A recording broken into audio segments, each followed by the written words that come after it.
65-70% of his filmography resume is Star Wars stuff. Yeah, so maybe he's not the Derek Couple. We should have slapped me on that one. I mean, I didn't realize. So yeah, I mean, he's out there. I mean, he, those are kind of like classic stories told in the classic way. You know? All right, you meet the hero, you see the problem, the hero solves the problem. Spielberg's favorite thing, or your favorite thing that Spielberg did. Sorry, Spielberg did. You know what, man? I think E.T. just because it was I thought it was for some reason that one hit me. Well, I guess that was a kind of a generational movie, so to speak. I mean, that's our generation. Mm-hmm. Raiders of the Lost Ark. Wait, Spielberg or Lucas? Who are we talking about here? We're talking Spielberg. We're talking Spielberg? Yeah. Okay, well, Lucas did the Raiders of the Lost Ark. So did Spielberg. Oh, did they team up on it? Which ones did he do? I don't know. I thought Spielberg did. That's George Lucas was a producer. So maybe so this filmography. Let me see. Yeah, I see it now. I see. Yeah. So he didn't direct that. Let's go back up to American Graffiti. Maybe I put some bad. No, he was the writer director. Okay. So as he moves through his career, he gets more into just producing, unless it's a Star Wars project. But yeah, Raiders of the Lost Ark, probably my favorite Spielberg thing because the books were just awesome. I didn't read the books. The books were freaking awesome. Now I've got to give E.T. a close second because, although I've seen Raiders of the Lost Ark and read the books, and they were awesome, and there were more of them than just the one. E.T. I've probably seen more individually than I have any of the other movies that he's done, including Raiders of the Lost Ark. I think E.T. was probably the first movie that I saw that I started realizing and recognizing that there was some symbolism used in the movie. You know, go deep for me, such as. Well, I mean, just I think that whole process was, kind of symbolizing him going from a child to at least a young adult. Oh, God. You know what I mean? Are you talking about E.T. himself? No, I'm talking about, what was that kid's name, Charlie? Who found it? Yeah. What was that kid's name? Something like that. The kid, I think that whole story kind of symbolized him moving from like being a child to being at least a young adult. I won't say a man, but. Yeah, I thought you were talking about E.T. because E.T. went from almost like a childlike state at the beginning to old AF. And for sure at the end. But yeah, I think there was a bigger, and I've read things about it. There's a bigger story with E.T. than just the screenplay in front of you. Yeah, I mean, it was masterfully done for the technology that they had in the day. Well, and they used like it to an extreme. Like you look at that movie, those special effects were like pushing the boundaries of what they had been doing up to that time. And if George Lucas had a hand in that, it wouldn't surprise me that he did because remember, not too long after all this, you had Lucasfilm Productions, which were they started doing a lot of the post-production graphics and that kind of stuff in film.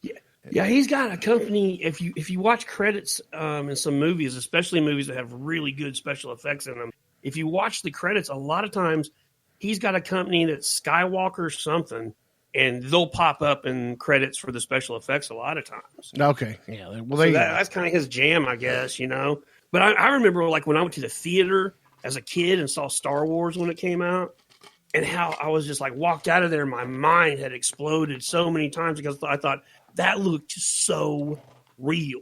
But now as I watch it as an adult, I guess probably times of as we progressed in that area.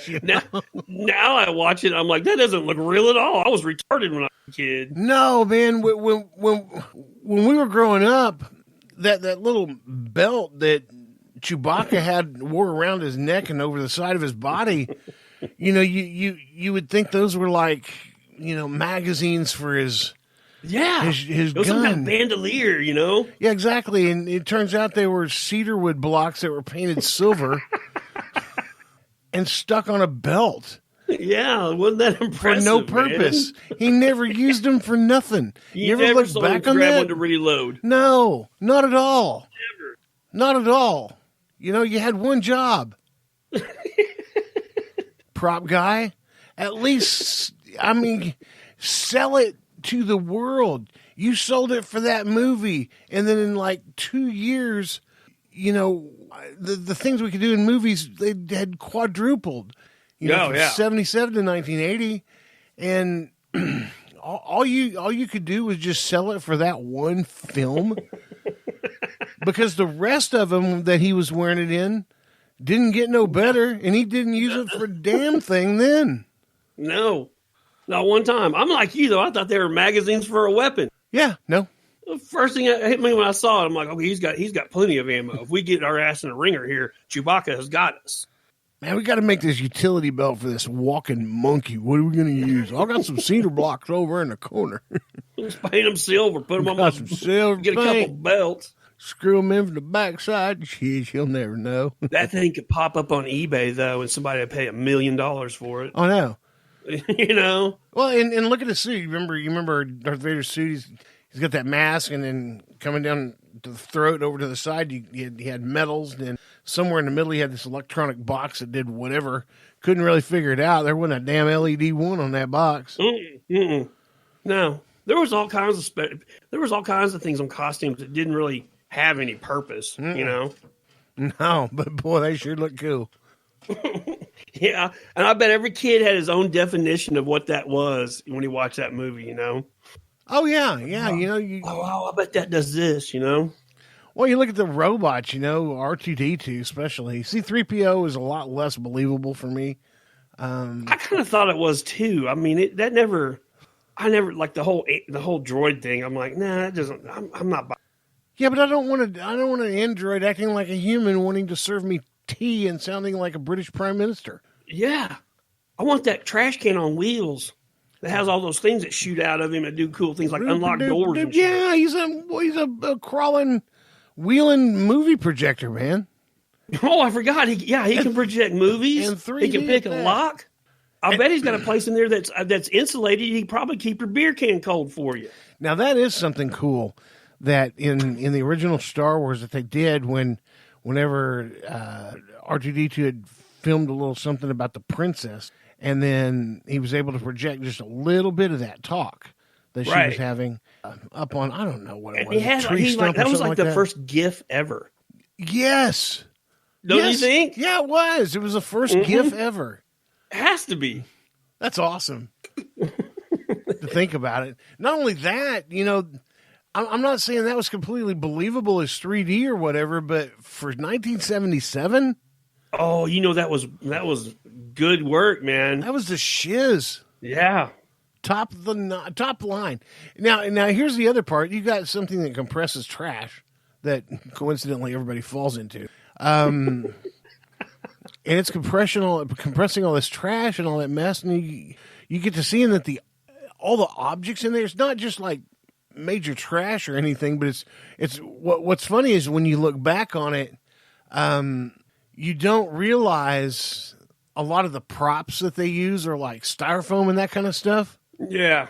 Until you get into this trash scene where everybody falls in this big trash compactor, and they fall on this, like, I don't know, 2.5 ton concrete block on the way down. Nobody gets hurt, and then in about another 10 seconds in that scene, because there's lots of liquid and fluid down there, you know, because the snakes, that little trash snake had to go through there. You remember? Yeah. Anyways, so you see this 2.5 ton. About the trash snake. Yeah. This 2.5 ton concrete block floating in the water. And I was like, well, okay, somebody forgot to spot that. But that's funny if you ever get into looking up like stuff like that, you know, what they've had. That's funny because you realize how much of it slips by you. You're like, oh man, and that's just really good cinematography. Oh yeah. They've got your eye pulled into a certain spot, and they can get away with all this crazy stuff in the background. You know, one of the things that really amazed me back in the day, and I guess you and I probably didn't think much about it at the time, but you know, we're just sitting here talking about Raiders of the Lost Ark and E.T. and Star Wars, and then you look back and you think, probably 3 of the most prolific music score ever done. Yeah, for sure. You know, the E.T., the da, da, da, da, da, da, and then, of course, Lost Ark. But then you got Star Wars. You know, that movie, if you, if you're deaf and watch that movie and you get some gratification out of the movie, and I know you won't be able to hear me talk about this. So, I was going to say, yeah. Hey, talk real loud right now, bro. So those of you who have deaf siblings or mothers or fathers or kids or whatever and listen to the podcast, feel free to interpret. Without the music in the background of that movie, Star Wars is literally nothing but boredom. It'd be a totally different ball game. I mean, from the time when they are running away and firing back at the stormtroopers and going to get into the Millennium Falcon and get the door up real quick so they can beat feet out of there, you know, and the music changes and everything gets hyped up and all that mess. Dude, it starts at the beginning of the movie when those words, the story, when that first song starts, man, you're like, oh, this is legit. I mean, straight up. And I was always amazed by that story. I'd watch the far end of it, like, oh my God. Like, I had the whole musical score on the album, on vinyl. I knew a couple people that did.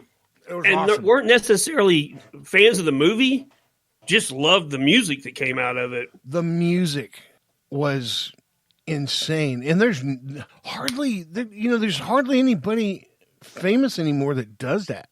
No, it's a very different ball game now. Everything became electronic, and yeah, they don't have orchestras sitting down to record, at least not very often. No. Let's see who. I got to find this out because we don't have Donnie here to help. Punch Keys. Okay, well I knew that. John Williams. He did Jaws. Yeah, I was going to say, didn't he do Jaws? Man, that dude was good at his job, wasn't he? Oh, he did. He also did. I think he did E.T. Really? I'm trying. Well, that wouldn't make sense if he did. Film and television. Oh God, this is a. Yeah, I was going to say, you guys put a long entry. This is a novel. E.T. Yeah. All that to say, yep, 10-4. He did. 10-4. Wow, that's cool. So he's talking about some music scores that are pretty influential. You know, that Star Wars, that goes multiple generations. Oh, here's one that you wouldn't be able to guess. Okay. He did Raiders of the Lost Ark too. So what do these all have in common that I just got? Yeah. There's been some cocktails and some discussions between the two of those guys about. Yeah, I don't know. I don't want to go. I don't want to go too. You're already in that rabbit hole, bro. No crap. He also did Harry Potter. Did it? Whoa, man. What? That's another series of movies that has a really, man, we talked about doing this episode and how we weren't going to get sidetracked, and that's all we ever do. But yeah, Harry Potter does have that whole series has great music. Yeah.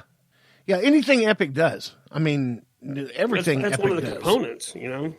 Absolutely. I think. I don't know. New generation wise, would you call maybe Harry Potter the generational thing? I would like to say more so than maybe Hunger Games or that stupid. Yeah, dude, but you know what? I was just talking about it, and I think Star Wars is still real influential for little kids now because, you know, our generation is now having grandchildren. So I mean, I know I showed my son those movies. Yeah. You know, when he has children, you know, I think the Star Wars movies, you know, are still super influential for the newest generation. True. There's something about that movie, man, that just keeps going. I mean, people just keep buying into it.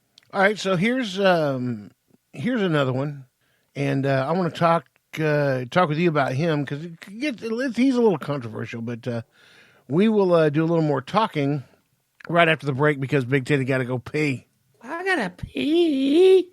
The staff of the Titty and Shiner Show wishes to wish everyone speedy recoveries if they've gotten the COVID-19. We are trying to stay COVID-19 here by using hand sanitizer called Shiner's Stuff.